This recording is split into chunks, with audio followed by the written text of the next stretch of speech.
Warahmatullahi wabarakatuh. Salam sejahtera rekan-rekan sekalian.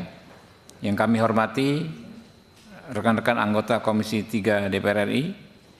Yang kami hormati Saudara Brigjen Polisi Roy Hardi Sihaan, SIK SHMH, PLT Deputi Pemberantasan BNN RI beserta jajaran. Yang kami hormati Saudara Brigjen Pol Hani Hidayat, SIK MH, Kepala BNNP Kepulauan Riau beserta jajaran. Yang kami hormati Saudara Iwayan Wiradharma, SHMH, Kepala Kejaksaan Negeri Kajari Batam beserta jajaran. Yang kami hormati Saudara Gede Made Pasek Swardiana, SHMH, Kepala Kejaksaan Negeri Kajari Mataram beserta jajaran. Yang kami hormati Saudara Kombes Pol Arisandi SH, SIK MSI di Reskrim Polda NTB beserta jajaran. Yang kami hormati Saudara Muhammad Arfian SH MKN, Jaksa Penuntut Umum Kejaksaan Negeri Batam.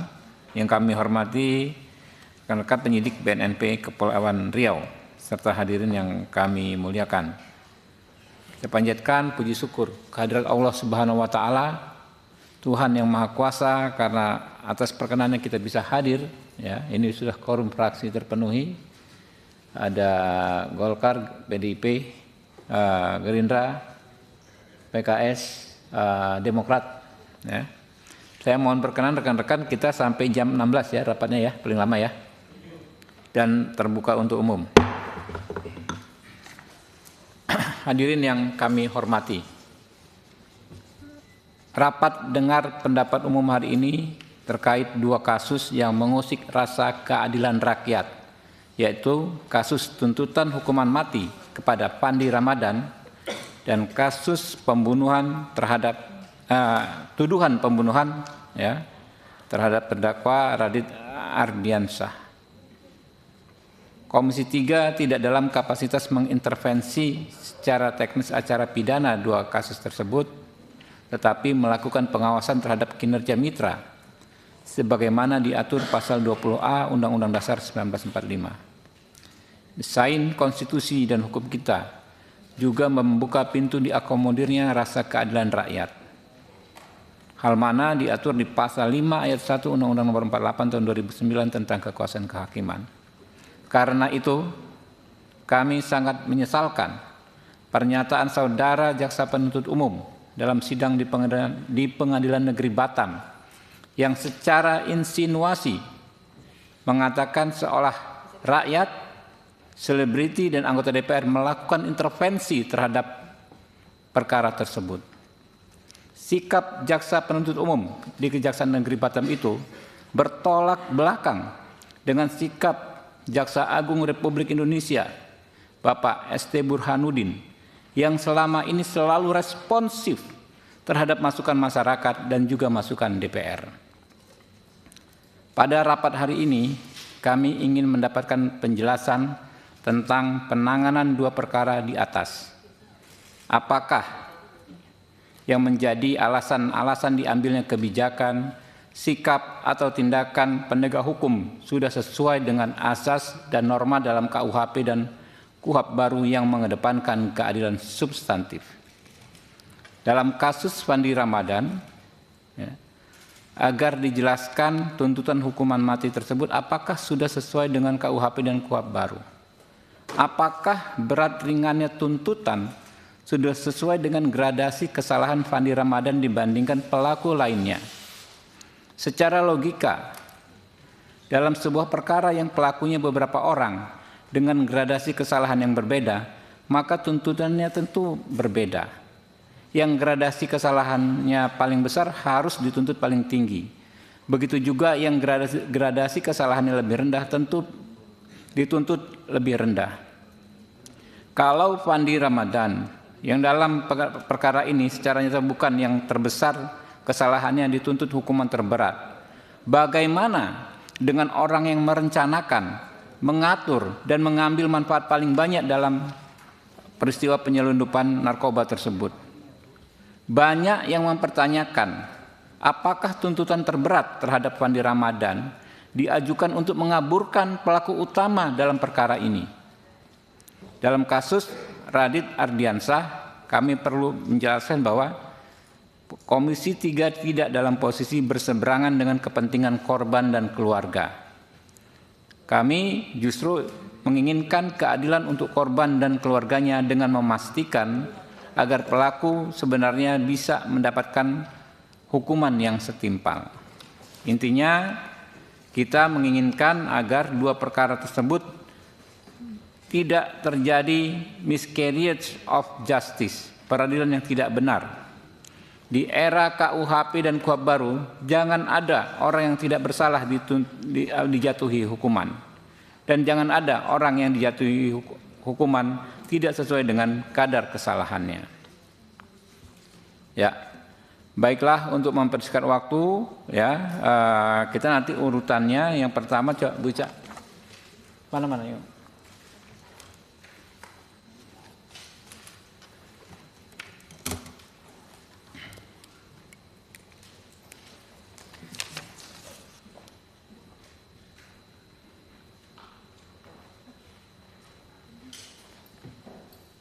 Urutan pembicaraan mana?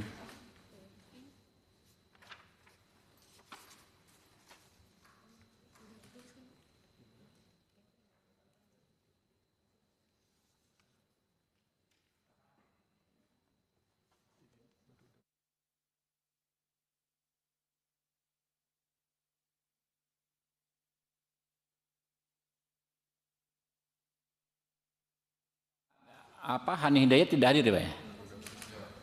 Oh, lagi sakit. Oke ya, yang pertama mungkin kita minta gambaran dulu soal perkara ini sejak awalnya ya, dari Pak Roy Hardi ya, Pak Roy Hardi ya. Sampaikan nanti baru dari kejaksaan yang di Batam. Setelah itu baru yang Lombok, ya kan, ini Lombok mana? Lombok Kapolres ya. Baru kejaksaan yang dari Mataram ya. Oke, silakan Pak. Briefing aja Pak ya, yang ini sebabnya kita ini yang paling fokus nih soal tuntutannya Pak ya. Mungkin peran-peran pihak-pihaknya mungkin disampaikan Pak. Terima kasih Pak Pimpinan Komisi 3. Assalamualaikum warahmatullahi wabarakatuh. Shalom, selamat pagi, Om Swastiastu, Namo Buddhaya, salam kebajikan. Yang kami hormati pimpinan Komisi 3, Bapak Ibu dari anggota Komisi 3, rekan-rekan dari pihak kejaksaan, kepolisian, dan dari pihak BNN, perkenankan saya selaku pelaksana tugas Deputi Pemberantasan ingin memaparkan terkait dengan apa yang menjadi undangan dari pimpinan Komisi 3 dalam ini DPR terkait dengan kasus yang kami tangani.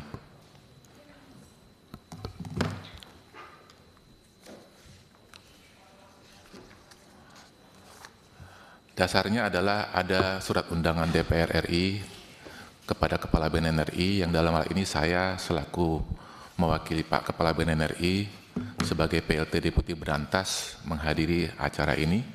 Sekaligus juga kami sampaikan kepada Bapak Ibu di Komisi 3 bahwa kami sendiri waktu itu juga sebagai pimpinan operasi terkait dengan kasus itu. Jadi saya waktu itu sebagai Direktur Penindakan dan Pengejaran. Jadi berawal dari laporan intelijen mengenai akan adanya penyelundupan narkotika plus senjata api sebenarnya yang sudah ditangani oleh pihak otoritas di Thailand, dan ini ada relasinya dengan kasus yang hubungannya dengan kapal Sea Dragon dengan kapal yang pernah diproses oleh otoritas di Thailand. Nah, pada tanggal 19 Mei 2025, tim gabungan BNN RI, BNNP Kepri, TNI Angkatan Laut, dan Bea Cukai, dan saya waktu itu yang mimpin acara operasi tersebut, menggelar perencanaan operasi yang kami mengundang dari teman-teman Angkatan Laut, kemudian dari Bea Cukai, termasuk dari BNN sendiri untuk melaksanakan kegiatan semacam operasi, karena ada laporan intelijen tersebut.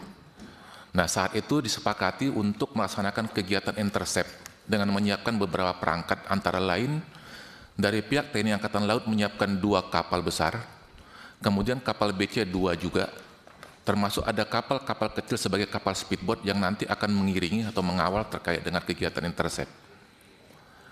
Dari hasil penyelidikan, pada hari Rabu tanggal 21 Mei 2025 dini hari, tim gabungan yang dipimpin oleh saya waktu itu akan mengidentifikasi sebuah kapal dengan beberapa indikasi yang mencurigakan. Jadi sesungguhnya dengan indikasi-indikasi yang mencurigakan, salah satunya adalah AIS atau Automatic Identification System, itu tidak dalam posisi aktif, artinya on off, itu ada kecurigaan di kami. Kemudian selain itu juga secara visual, kami melihat tidak dipasang bendera, karena posisi kapal berada dari negara lain tapi tidak ada benderanya. Kemudian ada tulisan di sideregan di badan kapal, dan ini kapal tersebut yang sudah kami lakukan penyidikan, fix bahwa itu kapal yang akan melewati wilayah perairan Indonesia. Sehingga pada saat itu, kita lakukan proses intercept di laut. Setelah masuk melalui perairan Indonesia, kami menghadang dengan menghentikan kapal sekitar pukul 005 di titik koordinat yang sudah ditetapkan oleh Puidros Angkatan Laut dan BC di lintang utara maupun lintang selatannya. Nah, saat tugas naik ke kapal Sidragon dan menanyakan dokumen pelayaran, sejujurnya tidak ada dokumen pelayaran yang ada. Jadi waktu itu hanya ada beberapa dokumen kapal, nanti kami akan sampaikan pada slide berikutnya. Jadi kita bertemu sama 4 orang warga negara Indonesia dan 2 orang warga negara asing. Akhirnya kami memutuskan untuk membawa kapal tersebut ke wilayah daerah Tanjung Uncang. Perjalanan dari titik koordinat yang ada sekitar 4 jam, dari titik penangkapan ke dermaga Tanjung Uncang. Hanya salah satu awak warga negara Thailand yang bernama Pungwan, ketika perjalanan kami interogasi pada saat menuju ke wilayah Tanjung Uncang, dari 6 orang tersebut, hanya 1 orang yang setelah kami interogasi menyatakan bahwa Pak, ada barang narkoba di mesin dan di haluan kapal depan. Dari 6 orang tersebut. Sehingga waktu itu kami melaporkan kepada pimpinan sampai kapal tersebut merapat ke Tanjung Uncang. Kemudian sampai di dermaga Tanjung Uncang, lanjut next slide, berdasarkan petunjuk dari salah satu warga negara Thailand tersebut, kami mengajak yang bersangkutan berdasarkan keterangannya untuk mendapatkan barang bukti yang ada di mesin. Mesin itu posisinya di bawah. Sedangkan satu lagi adalah di haluan bagian depan. Kalau kami bisa lihat, ini adalah posisi brake mesin yang ada disimpan barang narkotika yang dalam satu kardus. Kemudian di bagian haluan depan juga disimpan. Jadi ada 67 kardus coklat terbungkus plastik dengan rincian 36 kardus tersimpan dan 31 kardus tersimpan di ruang mesin. Jadi 31 di ruang mesin, 36 kardus ada di haluan depan. Selanjutnya, kita lakukan pengujian lebih dulu apakah barang yang disimpan di haluan depan dan di yang di bagian mesin mengandung narkotika atau tidak. Jadi kalau lihat dari gambar yang ada, posisi di kardus itu adalah seperti itu yang di bagian tengah. Kemudian untuk pengetesan terhadap barang bukti tersebut, kita sampel di bagian depan dan di bagian mesin, akhirnya positif mengandung metapetamin atau sabu. Kemudian dilakukan penimbangan, total brutonya adalah 2.115,130 gram atau 2 ton lebih. Kemudian selanjutnya kami mencoba melakukan pemeriksaan dokumen kapal dan alat komunikasi yang ada pada masing-masing orang yang diamankan, 2 warga negara Thailand maupun 4 warga negara Indonesia. Hanya terdapat 2 dokumen yang kami sinyalir adalah ada Kiribati Ship Registry, atau kalau misalkan kami bisa sebut itu semacam STNK-nya dari kapal, plus 1 letter of guarantee, bukan manifest sebenarnya, letter of guarantee. Nah, ada beberapa data nama yang ada di sana, ada Hasiolan, ada Fandi, kemudian ada Leo Samosir, dan ada Richard Halongmuan. Plus ada barang bukti yang non-narkotik adalah handphone. Kemudian, alat komunikasi yang kami bisa cek dari beberapa data yang ada adalah fokus kepada beberapa ABK yang mengarah kepada jekitan yang diakui oleh mereka yang menyuruh. Ya, menyuruh mereka. Kita lihat ada komunikasi antara Halomoan, Samosir, kemudian juga ada komunikasi menggunakan bukan aplikasi tapi aplikasi lain dari warga negara Thailand namanya Pong. Nah, dokumen manifest kapal atau bukan yang disebut manifest kapal oleh mereka tersebut adalah letter of guarantee tersebut. Terdapatlah beberapa posisi, diantaranya adalah Hasiolan Samosir, yang di situ terdapat dia sebagai kapten. Tetapi dalam letter of guarantee tersebut, posisinya adalah master. Kemudian demikian juga dengan Richard Halomuan atau sebagai CEO, Chief Officer atau Nakhoda. Kemudian Fandi Ramadan sebagai 2E tertulis di sana adalah Second Engineer atau masinis 2. Kemudian Leo Chandra sebagai EB atau Able Bodied Seaman atau jurumudi. Kemudian kita lakukan pemeriksaan saksi-saksi terhadap beberapa orang pada saat dilakukan penggeledahan, diantaranya adalah ada keterangan dari RT RW setempat setelah kita periksa ada di Tanjung Uncang. Demikian juga anggota penyidik yang ada di lapangan atau dalam artian di kapal, termasuk juga mereka-mereka yang kita jadikan sebagai saksi adalah dari pihak Bea Cukai, karena bersama-sama kita ikut melakukan intercept di laut. Ada kecurigaan yang terjadi terhadap F, dalam hal ini mungkin yang tersebut di publik adalah Fandi Ramadan. Sebenarnya ada keterangan-keterangan yang dimunculkan pada saat interogasi yang kami minta keterangan yang bersangkutan. Betul benar waktu itu dia menyampaikan bahwa ada kecurigaan terhadap kardus tersebut. Tidak mungkin barang berharga seperti uang dan emas. Tapi kendati sudah curiga, tidak satupun awak kapal Sea Dragon berniat untuk menghentikan pelayaran. Karena proses ketika kami ambil atau intercept di laut, yang bersangkutan juga kami ambil keterangan tidak menceritakan apa yang sesungguhnya. Bahkan dalam foto interogasi ini kalau memang diizinkan Pak Pimpinan Komisi 3 kami tayangkan atau tidak Pak? Ya, tayangkan aja. Keterangannya. Ya, boleh dibuka keterangannya pada saat interogasi.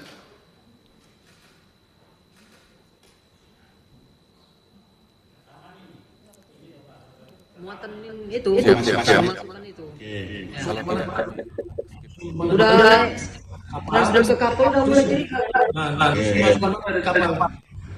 bawah sama. Ada barang tersebut yang dicurigai sebagai apapun itu mengandung narkotika, dan keterangan itu dikuatkan dalam beberapa BAP tersangka dan itu dinyatakan non bersangkutan. Tapi memang pada awalnya yang bersangkutan mengatakan bahwa itu dia curiga bahwa ini adalah mungkin disampaikan uang atau emas. Tapi lanjut kepada akhirnya kami melalui gelar perkara melakukan penetapan tersangka terhadap 6 orang tersebut dengan pasal yang kita terapkan terhadap 6 orang yang dengan posisi masing-masing. Kemudian dilakukan pemeriksaan tersangka, kemudian penyidik juga melengkapi berkas administrasi penyidikan sesuai ketentuan hukum acara menurut KUHP dan Undang-Undang Narkotika, ditambah administrasi penyidikan lainnya seperti pemberitahuan penangkapan ke Dubes Thailand karena ada 2 negara Thailand di sana, kemudian surat permohonan plotting titik koordinat ke Dirjen Hupla dan Pushidros Angkatan Laut. Jadi artinya titik koordinat pada saat kami intercept di wilayah perairan Indonesia, serta penerbitan daftar pencarian orang atau red notice melalui Dep Hupinter atas nama Changhai atau Kapten Tui, kemudian Mr. Tan dan alias Jackie Tan alias Tanjen yang sudah kita nyatakan DPO. Selanjutnya kami kirimkan kepada Divisi Hubungan Internasional untuk dilakukan red notice. Sebagai implementasi dari due process of law, penyidik BNN menunjukkan salah satu penasihat hukum. Jadi pada saat di tingkat penyidikan, memang kami mengajukan pertanyaan kepada yang bersangkutan, apakah Anda bersedia didampingi penasihat hukum? Ya, tetapi dia tidak menunjuk penasihat hukum yang mana, sehingga berdasarkan kewajiban undang-undang terhadap ancaman hukuman di atas 5 tahun, kami menyiapkan atau menunjuk penasihat hukum. Selanjutnya, tertuang dalam keterangan tersangka Fandi Ramadi, bahkan kami menyampaikan dengan penunjukan penasihat hukum yang ada, apakah saudara Fandi menerima atau bersedia, yang bersangkutan menyatakan bersedia. Kemudian dari pemeriksaan tersangka, terdapatlah lini masa kejadian. Lini masa kejadian, lanjut, next slide. Perjalanan dari kapal maupun ABK yang ada. Jadi pada akhir April 2025, ini kami sampaikan bahwa akhirnya keterangan tersangka yang ada menyampaikan tentang proses adanya barang itu ada di kapal Sea Dragon. Di akhir April 2025, Jekitan menelepon Hasiolan atau Kapten untuk menawarkan pekerjaan bawa kapal kargo. Hasiolan kemudian mengajak Richard dan Leo dan Fandi. Kemudian pada tanggal 1 Mei 2025, Hasiolan dan kawan-kawan berangkat dari Medan menuju Hatia, Thailand, yang kita sebut 4 orang tadi. Di sana mereka bertemu dengan Pong dan Pam, jadi 2 orang yang kebetulan, bukan 2 orang yang kita intercept di kapal Sea Dragon. Mereka ketemu di sana. Kemudian selama 10 hari berada di Thailand, Jekitan memberitahu bahwa kapal yang akan dibawa berubah menjadi kapal tanker bernama Sea Dragon. Selanjutnya tanggal 14 Mei 2025 dini hari, seluruh ABK naik speedboat dari Sungai Surakon menuju kapal tanker Sea Dragon. Jadi mereka naik speedboat menuju kapal tanker Sea Dragon yang berada di tengah laut berjarak sekitar 3 mil dari muara Sungai Surakon. Jadi mereka naik kemudian berangkat menuju 3 mil ke muara Sungai Surakon. Pada tanggal 18 Mei 2025 dini hari, Sea Dragon tiba di perairan Phuket. Kemudian mereka mengapung setengah jam kemudian, ada kapal ikan yang masuk berbendera Thailand menghampiri mereka. Setelah salah satu ABK memberikan uang Myanmar, jadi ada kode yang diberikan kepada ABK kapal yang ada, yang Pong tersebut, dengan tanda uang Myanmar.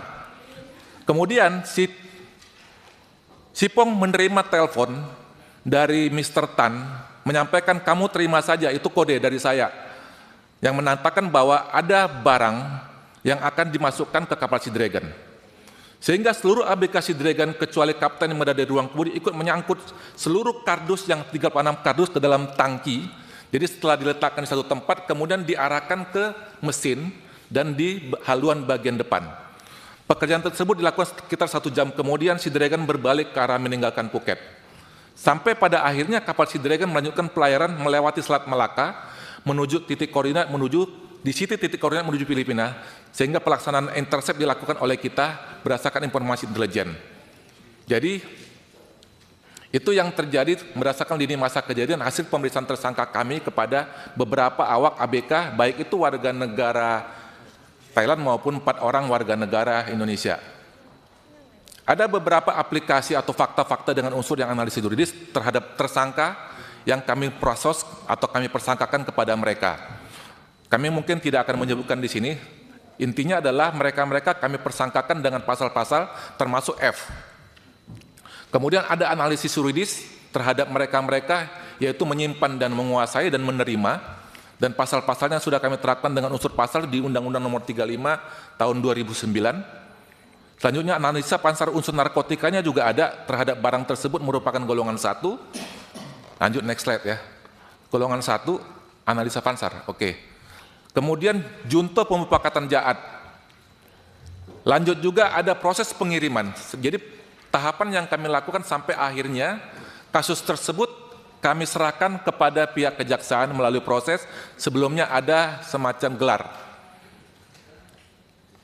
Kemudian proses pengiriman sampai dengan berkas perkara, sebelum kami serahkan ke berkas perkara dari mulai petunjuk P18 atau P19, ada salah satu petunjuk dari teman-teman JPU adalah memeriksa ahli. Dan ahli berpendapat salah satunya dari saksi ahli yang lain, berpendapat menerapkan atau perbuatan tersangka dinilai memenuhi karakteristik dolus eventualis, yaitu kesadaran akan adanya kemungkinan pelanggaran hukum namun tetap melanjutkan perbuatan tersebut. Ini salah satu dalil yang disampaikan oleh ahli terkait dengan petunjuk jaksa. Sampai akhirnya kami memenuhi petunjuk jaksa tersebut. Lanjut next slide. Setelah dinyatakan P21, kami menyerahkan tersangka dan barang bukti kepada JPU pada tanggal 18 September 2025. Demikian mohon izin Bapak Ketua Komisi 3 dan Bapak Ibu dari anggota Komisi 3 yang kami sampaikan. Kami akhiri, kami mohon maaf kurang lebih. Siap. Jekitannya belum tertangkap ya Pak ya? Siap. Yang jekitannya belum tertangkap ya? Sudah kami tetapkan DPO. DPO ya Pak ya? Siap. Dan sudah kami kirim red notice-nya melalui Dipu Winter. Dia di luar negeri? Siap. Yang bersangkutan? Siap. Oke. Oke, lanjut. Siap. Demikian Bapak Ibu Ketua Komisi 3 yang kami saya sampaikan. Kesimpulannya adalah pengungkapan kasus jenis narkotika dengan total bruto 2 gram yang ditemukan di atas kapal Sidragan merupakan serangkaian tindakan penegakan hukum dari hasil koordinasi dan kolaborasi berbagai aparat penegak hukum yang merupakan jaringan internasional. Demikian mohon izin, selanjutnya kami mohon petunjuk dan arahan. Bentar, yang koordinasi ke Jekitan itu si Kapten itu ya Pak tadi ya? Siap. Pak Samosir itu ya Pak ya? Ya, selain dia juga ada komunikasi dengan orang Thailand. Dengan orang? Orang Thailand, warga negara Thailand yang kami tangkap. Taiwan. Siap. Thailand. Thailand. Siap. Tertangkap juga orang Thailand dia. Siap. Si Pong itu ya, Mr. Ya, Pong. jadi ada 2 orang, Pong, Pong sama Pan. Pak Samosir ya? Pam. Orang Thailandnya 2 orang. Oh, 2 orang Pong, Pam dan Pak Samosir. Ya, siap. Ya, ini yang berkoordinasi dengan Jekitan. Siap. Oke. Baru di bawahnya ada si ini ya, Pandi Siap. dan berapa Siap. abk lainnya ya Pak ya? Siap. Oke. Pak, siapa yang ngomong? Pak Kajari ya. Nanti 1 orang aja yang ngomong ya. Pak Kajari, mungkin nanti dijelaskan saja Pak, yang sebagaimana saya sampaikan di pengantar tadi. Ya. Ini penerapan hukumnya seperti apa? Di satu sisi kita harus sampaikan bahwa kita sangat mengapresiasi prestasi BNN. Ya. Ini prestasi yang sangat luar biasa, mengungkap kasus yang demikian besar. Kita juga sampaikan terima kasih ke BNN. Yang menjadi pertanyaan masyarakat itu penerapan hukumnya Pak. Ya.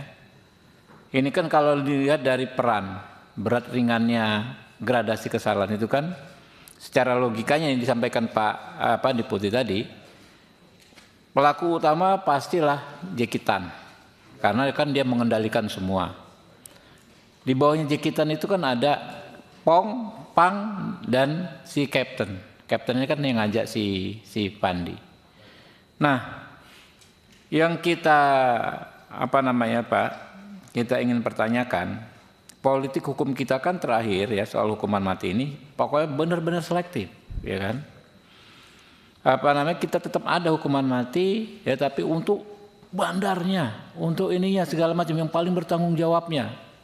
Itu debat di sini 5 tahun Pak Kajari di Komisi 3 ini. Nah, kalau sekarang kan di Jekitan kan belum tertangkap, masih DP, belum disidang, ya kan ya? Tuntutan terhadap yang layar kesekian si Pandi ini saja hukuman mati, ya kan ya? Publik, ya, kami menyuarakan suara publik, suara rakyat Pak. Rakyat mempertanyakan itu gimana implementasi hukum dalam kasus tersebut. Kadar kesalahannya berbeda jauh, ya kan ya? Kok nanti tuntutannya sama? Karena ini udah yang paling tinggi terhadap si Pandi ini tuntutannya kemarin, hukuman mati. Ya, mungkin itu. Silakan Pak Kajari.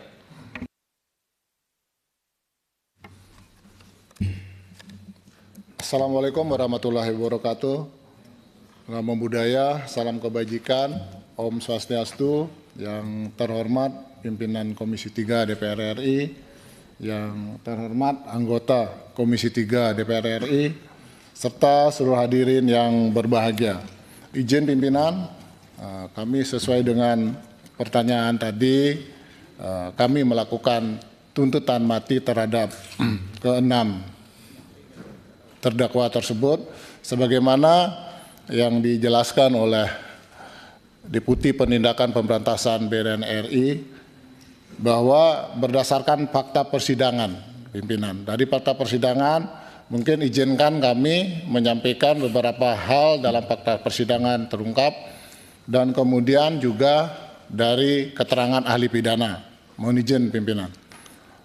Bahwa dalam fakta persidangan terungkap terdakwa adalah lulusan pelayaran Aceh, Politeknik Pelayaran Malayati, yang mana terdakwa mengetahui seluruh persyaratan administrasi untuk bekerja sebagai pelaut, serta terdakwa juga memahami terkait peraturan yang mengatur tentang muatan, jenis kapal yang berlaku, dan tidak hanya secara nasional tetapi juga internasional. Bahwa dalam fakta persidangan terdakwa telah mulai bekerja semenjak berangkat ke Thailand tanggal 1 Mei tahun 2025 bersama dengan terdakwa lainnya, dan sejak tanggal 2 Mei 2025 terdakwa menginap di Hotel Sakura Thailand selama lebih kurang 10 hari. Selama periode 1 sampai 10 Mei 2025, terdakwa berada di Thailand dan sempat jalan-jalan juga ke Malaysia menggunakan bus Thailand, pimpinan.